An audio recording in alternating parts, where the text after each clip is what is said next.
SpongeBob absolutely needs no introduction. You know him, I know him, Viacom would probably go bankrupt if they didn't know him, and he's one of the most beloved, milked, and iconic brands of all time, ranking along the likes of Marvel, DC, Star Wars, and TMNT. Those oh-so-cherished first few seasons are some of the most timeless animation ever put to TV, with people still sharing memes and references online to this very day. And Nickelodeon will ride the franchise's popularity until the end of time. The sun could explode tomorrow and there will still be some factory producing some SpongeBob CRT TVs. Reminds me of another yellow-skinned cartoon that won't get off the air already. And that's Pac-Man. This is a wrench! And oddly enough, despite history showing that even the most popular TV shows and movies can lead to some god-awful tie-in games, SpongeBob on the other hand is one of the exceptions in this regard. One game in particular is the prime candidate for people like me to shove down your throat. Now hold on just a minute, didn't I already review this game over 2.5 years ago? Well... This game was released on October 31st, 2003 in the United States, and November 28th, 2003 in Europe. Let's just say some things need improving.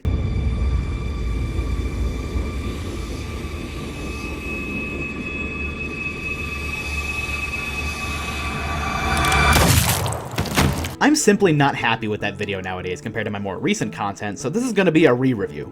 I'm not going to delete it because it's pretty important to this channel's history, but this video you're watching right now is going to be the real BFBB review that's actually going to be featured in the playlist. So what is it about this game in particular that's garnered a reputation as one of the best licensed games out there? People back in 2020 during the remake's release window wouldn't shut up about it, myself included, but is the praise really justified? Oh, what's that? SpongeBob is really popular with kids, so a lot of YouTube videos on the subject get flagged as made for kids?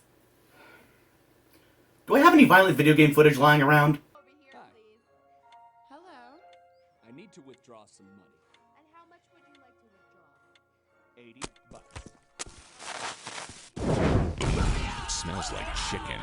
The team behind this game was Heavy Iron Studios, who's one of those unassuming support studios hiding some serious talent. They've worked on a variety of licensed titles, including The Incredibles, which got a T for teen rating, Family Guy Back to the Multiverse, which goes for absurd prices on key sites, bruh, and finally, Scooby-Doo Night of 100 Frights. I have no comment, I can't think of anything funny. They're still around today, which is pretty impressive for a studio mostly known for tie-ins. Good for them. Anyway, on to the actual game. First off, you can tell the developers really did their homework with this game's visuals. The models honestly look really nice for 2003 for the most part, and the color palette is a bit dimmer to match the early seasons of the show. Now hold on just 1 minute. I know some of you are going to go to the comments and tell me that the early seasons of SpongeBob aren't actually as depressingly colored as they look due to poor DVD transfers of the episodes. If you go to the Amazon Prime Video page for the series and watch the episodes there, the masters are actually way more vibrant than they are on DVD, although it's not as vibrant as modern seasons. I'm fully aware of this, I'm just waiting for them to release the first few seasons on Blu-ray because the only way to own the show physically is in this mediocre form. I still like this game's color palette though, it's deep and lush without looking boring. The environments are nicely sculpted, but the actual layout isn't exactly what I'd call accurate to the show. Last time I checked, Sandy doesn't really live across the street from the fucking nursing home. Even though it isn't show accurate, it's at least laid out nicely to make a condensed but packed hub world.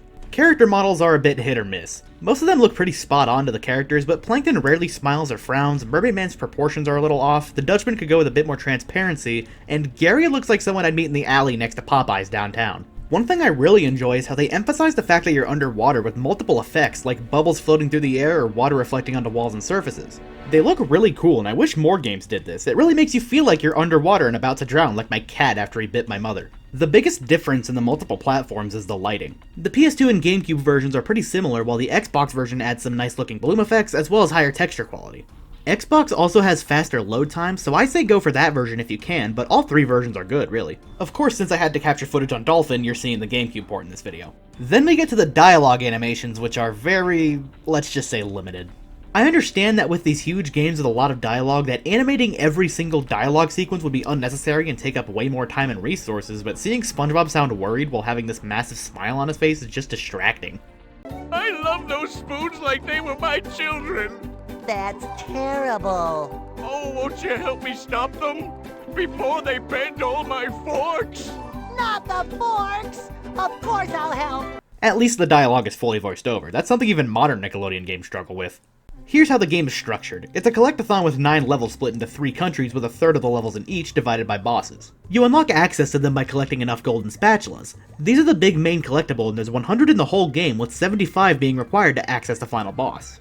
You gain spatulas by doing various tasks or just finding them throughout the levels. The side quests can range from races, combat challenges, puzzles, and finally, unpaid labor. Ah yes, the typical I'm giving this item to you that you desperately need to save the fucking world, but first go get the paintings! Why do you want all that artwork? Don't ask questions you aren't prepared to handle the answer to! There's other collectibles, but they're mainly just another means of getting spatulas. Level-specific items, Patrick's socks, or the main shiny objects. Shiny objects. Yeah, coins, rings, Wumpa fruit, dream stones, music notes, precursor orbs, shiny objects. Wonderful name.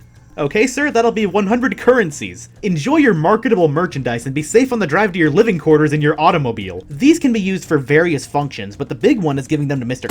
who will exchange them for, take a guess, spatulas.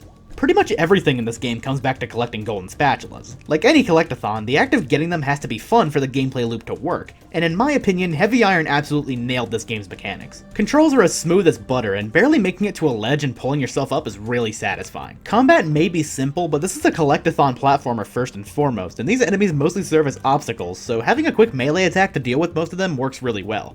Of course, SpongeBob has more than just a spin attack. He also has a ground pound to kill specific enemies and push buttons, a vertical bash move to basically do the same thing but upwards, a wall jump, and after beating bosses he can unlock the Bubble Bowl, a physics-based projectile, and the Cruise Bubble, which is a guided missile that kills most multi-health enemies in one hit. However, SpongeBob isn't the only character here, as each level also gives you control of Patrick or Sandy depending on where you are.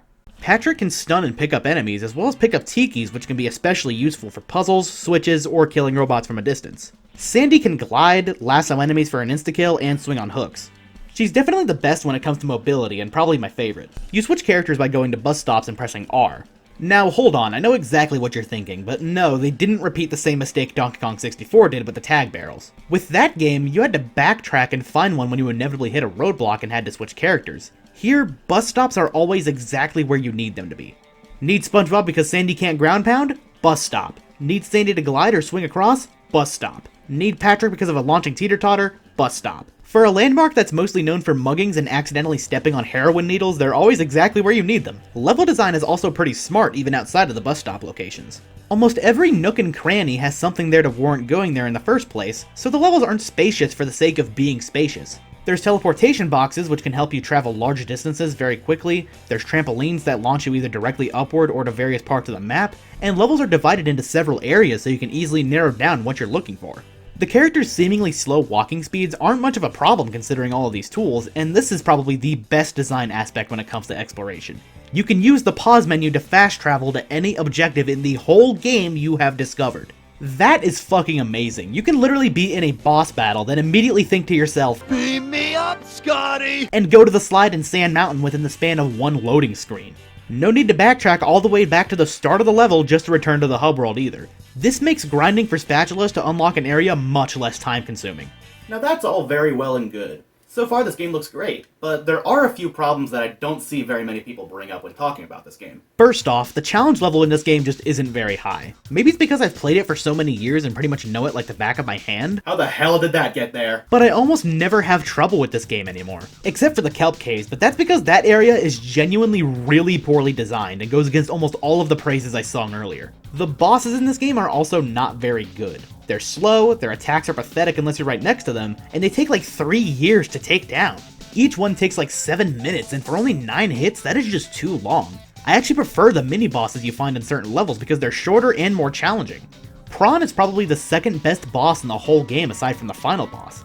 The final boss actually doesn't even have the problems I mentioned earlier, but that's at the very end of the game, so you have to deal with these two bolts for brains to get to that point. I'm not even joking when I say that you can stand around for a long time before they get close enough to hit you. Also, the easiest out of the mini-bosses is the last one in the game, the Flying Dutchman. This is also a pretty minor thing, but movement in this game just isn't very interesting. You see these other collectathons like the 3D Mario games, Banjo-Kazooie, and Spyro that provide different methods of getting around quickly. But in this game, SpongeBob does have a power-up that turns him into a ball and lets you move around at higher speeds, but he doesn't control very gracefully, you can't jump, and once you take a single hit, it takes you out of the ball form and you have to go back and get it again.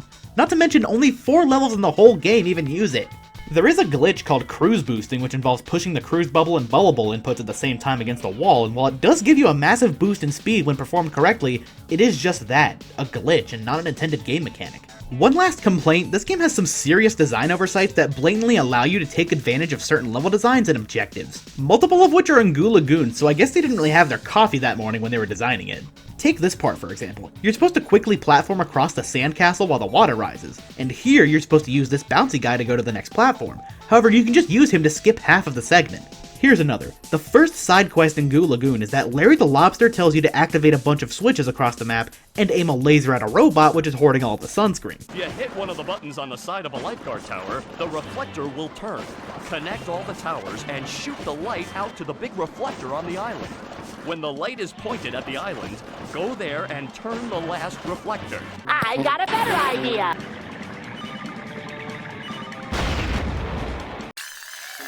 Congratulations, SpongeBob!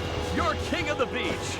Honestly, this isn't really a complaint for me because this mission is tedious as all hell. One more I found in the Flying Dutchman's graveyard. There's this part where Sandy is supposed to swing on these hooks to get to the other side. If you get enough momentum while swinging, you can pull yourself up to the ledge above the area you're supposed to go first. There's also a checkpoint here, so if you just jump down to the bus stop, switch to SpongeBob, and die, you respawn at the checkpoint you reached, meaning you just skipped a bunch of that segment.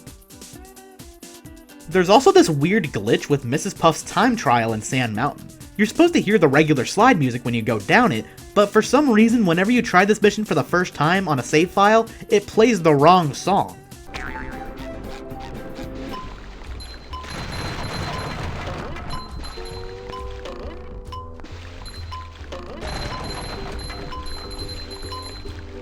That's downtown Bikini Bottom, but once you hit a checkpoint... There we go! This happens without fail on all 3 platforms. I don't know if Platinum Hits releases fixed the issue or not, but how did this even happen? So how's about that sound design? Killing robots has a bouncy hit sound, and the explosion they leave behind, followed by the shiny objects going into your inventory, is just bliss.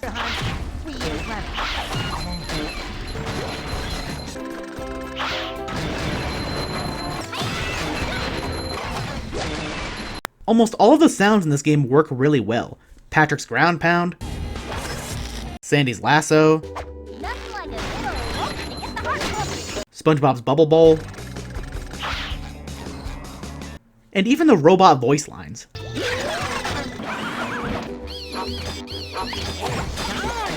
Explosions are also crunchy as hell, and setting off a massive one, whether it be Thunder Tikis or enemy spawners, always feels good. My biggest issue with this game's sound is that certain areas have horrendous sound mixing, at least on the GameCube port.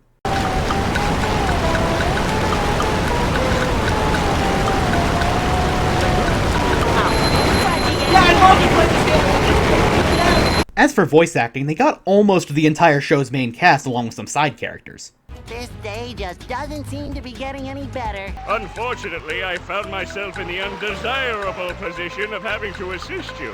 I was in an undesirable position yesterday, and now my neck hurts. Wait just a cotton-picking minute, Butter Boy. I always knew SpongeBob would be the death of me. The character that sticks out the most is Mr. Krabs. Clancy Brown didn't show up for a lot of SpongeBob games, so in comes Joe White, who... Well, not exactly what I had in mind. I hope my insurance covers all this. does an absolutely terrible Krabs voice. Shit posters on TikTok do better Krabs impressions. What the barnacles? Oh no, me heart stopped! I'm fucking dying! Joe White's Mermaid Man, on the other hand, is pretty good. Some lines are kind of phoned in, but the rest sound alright. Is that the TV repairman? No, it's that excited sponge kid again. Oh, are you sure he can't fix the TV? Mermaid Man, 'twould be my greatest honor to fix your television. Could be! The characters that actually do use their original actors do a great job as always. Plankton, you best not be stirring up no trouble. Nonsense! I only want to help. Help crush you all under my rise to power. What was that? Nothing! What about the music, though? I'll cut straight to the chase. It's fantastic. Every song is great and fits each area nicely. In my old review, I mentioned how the songs were compressed and downsampled to mono, but literally 6 months after I posted that video, the original composer, Jimbo, came out and released the entire soundtrack in lossless stereo quality, and even provided flax. Absolute legend. Of course, since this video is on YouTube, it's gonna be compressed, but I highly recommend you download the stereo soundtrack. It's so fucking good. Each track feels like it was pulled straight from episodes of the show, even though they're all original. You got the iconic theme of the first level, Jellyfish Fields.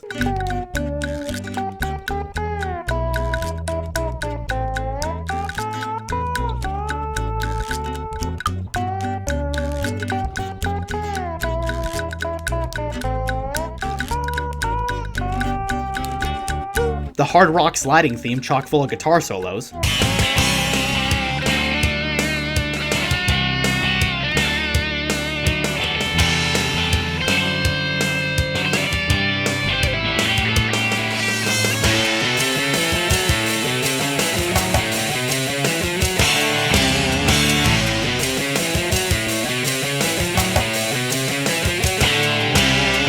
the quaint soft jazz of downtown, which perfectly matches the arson going on around you,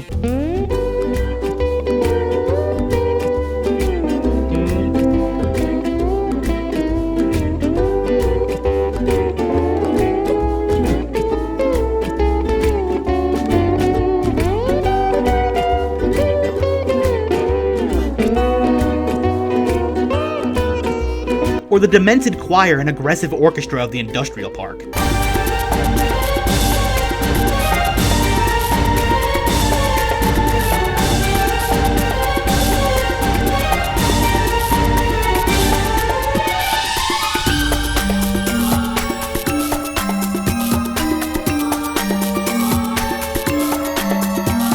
Some of my favorite tracks are the Murmelaire,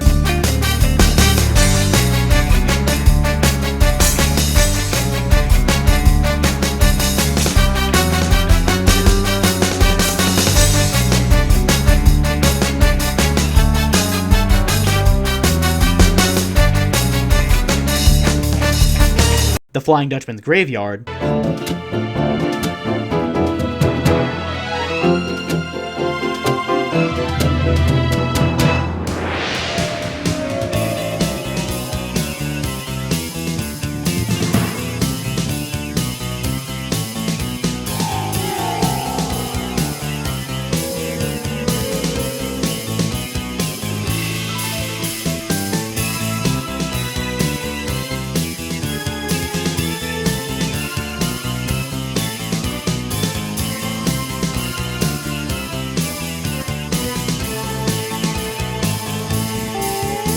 the Poseidome,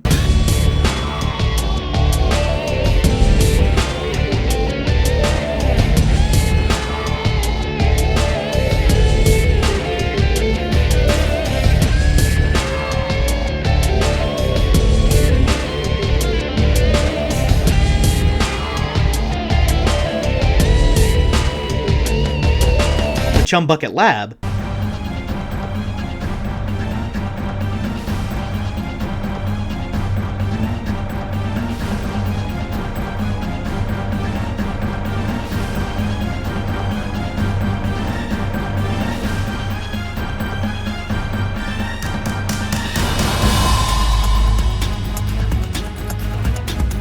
and the main theme of the game, which you hear in the hub world as well as Sand Mountain.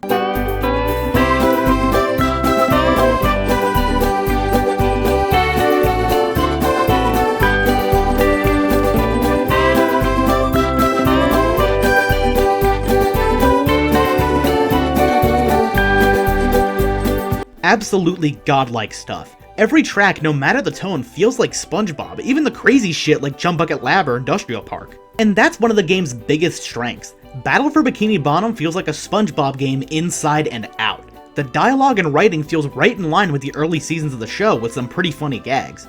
Actually, I think that Patrick borrowed your equipment. What? Who said he could do that? I did. I figured if you didn't know, you wouldn't mind. Again. Wouldn't mind? Of course I mind. It's only the most expensive skiing equipment you can buy. And what does Patrick want with that stuff anyway?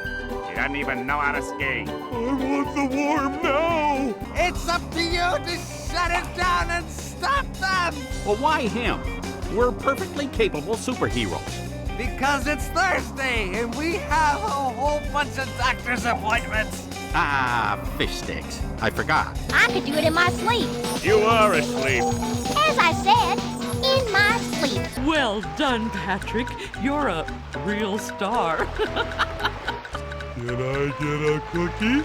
No. Some jokes are so weird and specific that kids wouldn't really understand it, but adults would love it, even if it isn't exactly inappropriate. Just like the show. At the end of the caves, you'll still be a big pink idiot, but you'll know enough to help defeat the robots and get me back into the chum bucket. Well, then will you vaporize me? I might spare your life so I can force you to work in my sweatshop making low-quality design and knockoff wallets. Oh, thank you! There's so many references in this game too. The beginning of Rock Bottom has a vending machine, and if you go up to it, a bus drives by. That exact thing happened in the Rock Bottom episode of Season 1. Another reference to that episode is that the final area of Rock Bottom is called the Trench of Advanced Darkness. This isn't your average everyday darkness. This is advanced darkness. One of the reoccurring NPCs in the game is Bubble Buddy, and he's the one that teaches SpongeBob new attacks. When you go into Sandy's tree dome, instead of SpongeBob getting a helmet of water, his skin gets all dry and he gets a raspy voice, just like that episode of the show. Daddy, your tree dome is leaking! I gotta get out of here! Those teleportation boxes I mentioned earlier, those could potentially be a reference to the episode Idiot Box. The Poseidome where you fight the robot Sandy is actually the same Poseidome from the episode Neptune's Spatula. Very well then, to the Poseidome! Now that I think about it, the Golden Spatula is probably where Heavy Iron got the inspiration for the Golden Spatulas in the game, but there's only one on the episode, so... Remember the realistic fish on the news channel in the show? Not only does he appear on TVs in this game, but he also showed up to give commentary over boss battles and even gives you hints on when to attack. The robot's losing its head! Whoa! What an opening for a guy literally filled with openings! It looks like SpongeBob has an opportunity here, and the robot is down! The Robot Patrick boss takes place in the Industrial Park. A spot in the Murmelair has an empty platform with a hitbox on it and nothing else. This seems like they forgot to put whatever model was here, but there's a button. The button reveals that this is actually the invisible Boatmobile. In some cutscenes, SpongeBob puts on his heroic voice that he used in quite a few episodes, including the one where he becomes the Hall Monitor! Are you listening to me? Listening! Got it! The entrance to the Murmelair is under the couch inside of Shady Shoals, just like the show. There's even Easter eggs that don't relate to SpongeBob at all. In Goo Lagoon, a sand sculpture is in the shape of an Atari 2600 controller, and one of SpongeBob's one-liners in the game references the Terminator. You've just met the Sponginator. Even the original stuff Heavy Iron made for this game is great. The Flying Dutchman only ever had a ship in the show, but in this game, one of the areas is the Flying Dutchman's graveyard, and it looks great. This wouldn't be too out of place in an actual episode of the show, considering how the timeline has kind of been fucked over since the first movie, and Camp Coral doesn't really help any much, and wait. Am I seriously complaining about the timeline of the fucking SpongeBob universe? The new character for the Murmelair, Prawn, seems kind of lame on the surface considering they could have used Man Ray or something, but not too long ago, Prawn actually appeared in an actual episode of the show. This game was good enough for the original source material to acknowledge it. There's even several instances of random still shots and cutaway gags appearing as pictures on the wall in certain areas. You can tell Heavy Iron were massive SpongeBob fans and had a lot of fun making this game. It has SpongeBob's DNA all over it, and it would pretty much be impossible to recycle the game with different characters without making completely new areas, enemies, collectibles, etc. In the end, Battle for Bikini Bottom is a bona fide keeper in the genre. Tight controls, smart level design, high replay value, brilliant writing, amazing music, and a ton of fan service all over it that makes the characters and world irreplaceable. This is the de facto SpongeBob game, and with the new game Cosmic Shake being released not too long before this video is planned to come out, there's no better time to give this game a go. It's one of my favorite games of all time, and growing up never really soured the experience for me. It's not nostalgia, this game is genuinely great. Sure, it may not have any fancy movement tricks like Mario, and by 2003 the genre was pretty solidified and there wasn't really much to spice things up, but does every single game ever have to be a revolutionary milestone in game design that's plastered on the museum walls because they pioneered a few aspects? No. Sometimes people just want to play a great fucking game. Battle for Bikini Bottom took notes from the games that refined the genre, and there's nothing wrong with that. This game focused on quality first and foremost, and the fact that they managed to deliver such a refined collectathon while also making a game that pleases fans so much and stood the test of time so well is just amazing. Heavy Iron also went on to make 2 more SpongeBob games, and this game eventually got a remake. And regardless of what you think of the remake we eventually got, I don't think it's very good. Its mere existence is a sign that the original game is a timeless gem and a cult classic. I've noticed that pretty much since the mid-2000s, since this game came out, collectathon platformers have kind of died for a while. I'm not trying to say that we peaked with fucking SpongeBob or anything, but how come we didn't see that much from the genre anymore until the late 2010s? Hello? If you blame the downfall of 3D collectathon platformers on Donkey Kong 64, it will be on sight, you fucking pussy. Didn't think I'd bring it up again, but no, I don't think Donkey Kong 64's crackhead game design killed the genre. I know a lot of people claim that's the case, but come on, let's be realistic, it's just one game. I think the reason the genre faded away was because of the mid-2000s cultural shift. Like I mentioned in my Parappa retrospective, kid-friendly games that weren't from huge established IPs like SpongeBob, Mario, or Sonic didn't sell that well. People wanted dark and serious games and thought traditional PG platformers were childish. Obviously, we've evolved as a species since then, and not only have games with general audiences in mind become wildly successful, but collectathons have made a bit of a resurgence with games like A Hat in Time. I wouldn't call it a symptom of the nostalgia fad because original games in the genre without a popular character's skin stapled on it became hits. This is proof that the genre is still alive and kicking, and even after all this time, Battle for Bikini Bottom remains relevant. Fuck you! Fuck you! Fuck you!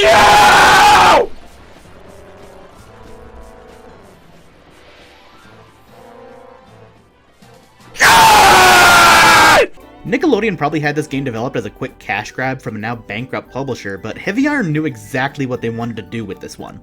This is a fantastic game in its own right, and being a fan of SpongeBob and recognizing the references and fan service is just a bonus. Don't let the stigma of bad licensed games scare you away from giving this game a go. This is a solid platformer with refined mechanics and top-notch design. Physical copies are pretty cheap too, so you don't even have to rely on emulators just for a chance to play it. This is a rare exception of a licensed cash grab that stood the test of time due to its sheer quality, and I absolutely recommend it.